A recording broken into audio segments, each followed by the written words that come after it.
Hi guys, Rock On 2 team is a load of fun, led as it is by its pranksters in chief, Arjun Rampal and Farhan Akhtar. Here we meet the entire team, listen to what they have to say about themselves and their film. Here we go. I do enjoy entertaining people, engaging with people through whether it's music or film.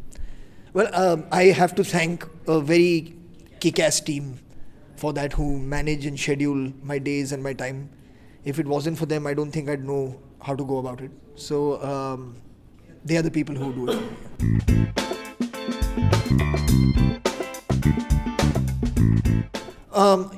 I mean, the live gigs that we've been doing over the last 3.5 years help when you're on stage, for sure. But I think for all of us, whoever was a part of the first Rock On, I think it was a nice and like a kind of an emotional thing to go back to playing those characters again. You know, I keep saying it, trying my best to define it as, you know, having lived in a house for a couple of years, you know, and then you move out for maybe 5 years and then you move back in. And it may seem new, but then you know where the light switches are and you know which door leads where, and you know where the bathroom is and where the kitchen is. You know, so you have all that information inside you already. So it makes it a little bit more welcoming, you know, and it's familiar. So, and at the same time makes you feel very nostalgic about the first one. So it was a combination of many things.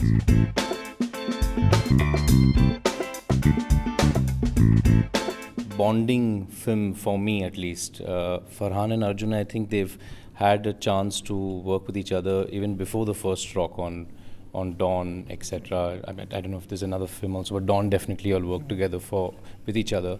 Well, and one of the things I found very difficult was going back to being KD again, you know, because when you're playing a part, I think the person you are at that period of time when you're playing that part comes into the character, and finding that again, the person that I was 8 years ago, and trying to bring him back in some way in the character that I'm playing again after 8 years, I found that process a little difficult.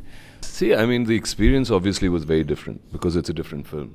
You know, it's not the same movie that you've gone out to make. Each character is going through a different emotion in this movie, and yes, it's true to a sequel. It's not a sequel which you see mostly in our industry, where you call it the same title, but it's a different character altogether, even though it's the same guy. It's the same actor, but he'll be playing a different character. So we've stayed true to the sequel. You find these characters, Joe, KD, Adi, you know, 8 years down the line, what's transpired between them.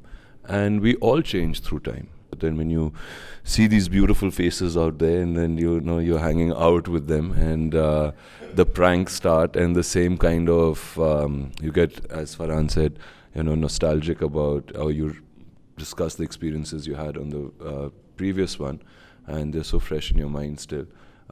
Within 3 to 4 days, I felt Joe just come back, you know, so the core remained the same, but he had to be different. He had to be different in this film.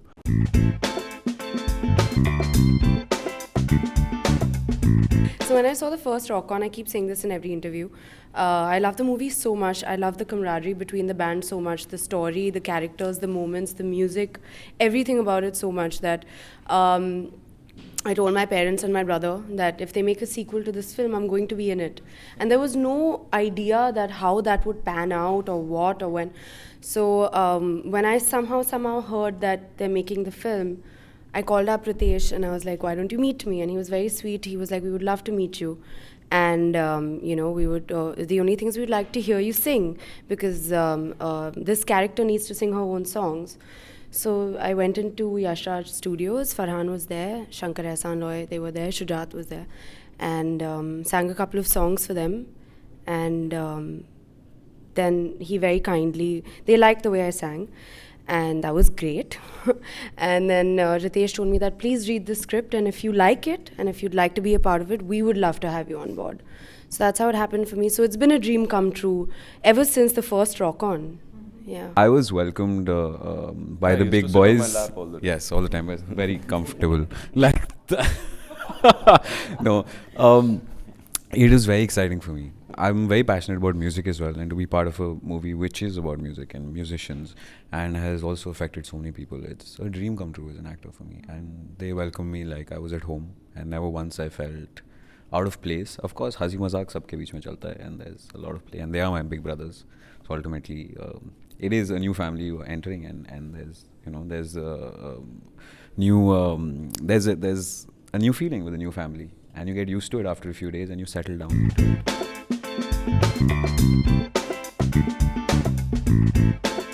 I think the most important thing was more than the pressure or the challenge was the responsibility, because Rock On 1 was Rock On was such a huge hit, it achieved cult status musically, storytelling wise, and I think there was a huge responsibility when we started out with the project itself, from the time when we started writing the script.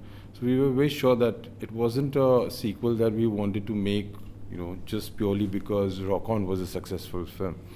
We were sure that if we had something good to tell is only when we'll make the film. And finally, once we were happy with where the story was going, is when we set out to start shooting it. So yeah, it took its time. I'm glad it took its time, because really happy with what we have finally come up with. And the spirit of Rock On remains. Honestly, to tell you, it does not bother me at all in terms of comparison. And I know there will be comparisons, but once people come in and see the film, it's also a very true sequel in the sense that it takes off from where we left Rock On.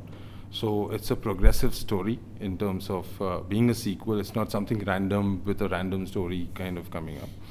So it is a continuation part.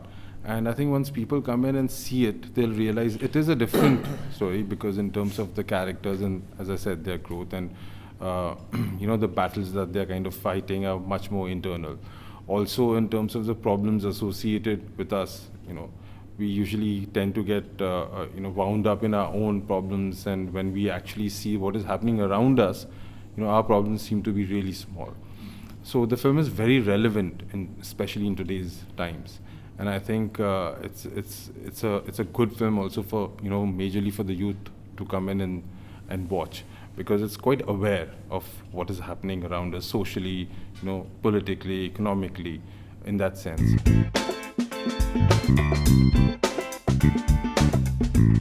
When we made Dawn, so we started suffering, of course, from being compared to the 1978 Dawn. Even before we had shot a single frame that had started, that it can obviously never be as good as, and nobody's trying to make a better film, but you're just paying a tribute, and you're doing a film. So there was this whole thing about, is it better, is it whatever, does it match up, oh it doesn't, whatever it may be. So that whole thing went on. Then when we made Dawn 2, they started comparing that to our first Dawn. And saying, will it match up to their first Dawn? So you can't escape it.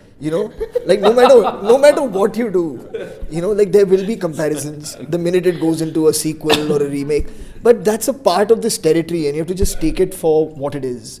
I think what is important is in the first one, what people recognized, apart from, oh, it's about rock and it broke some kind of new ground musically and stuff. I think what really people connected with was, I think, the sincerity in the film, and the honesty of the film. And I think that is something that remains even in Rock On 2.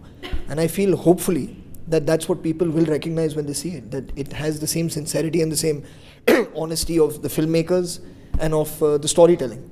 So hopefully that is what registers.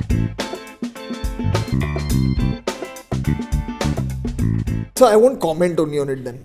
I think it's best, because it always gets... But we want Dawn. There's a lot of misinterpretation. We want Dawn 3. But we want Dawn 3.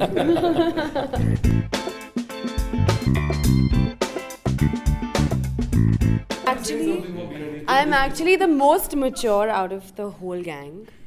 And he is the biggest one. No, me? See this. He is the biggest one. And him and Purab are like, just, you must see them together. They're like Tom and Jerry on set and in life, and it's great. Who's Tom and who's Jerry? Well, it all started on That this depends on one. who you think I is think the credit and I think the credit of this in this rock on for all the masti to start actually goes to Farhan. Yeah. Maybe to Yeah, kickstart it. yeah, he kickstart everything, and he He kickstarted, and then the bike just went on a Yeah. different gear. Because first we all had like matured, and we'd come, and we all were sitting there and being very polite and serious with each other and everything. And then one day, I don't know what happened to him. He went to Mumbai and came back, and my door was kicked open. Bang! What are you doing here? मज़ा नहीं आ रहा है यार. Let's do something. Okay, and before we knew we were having tea, but there was no tea in the teapot. Okay, we were having whiskey out of a teapot and having momos, and this was our breakfast. So, we were truly a rock band, which he kickstarted.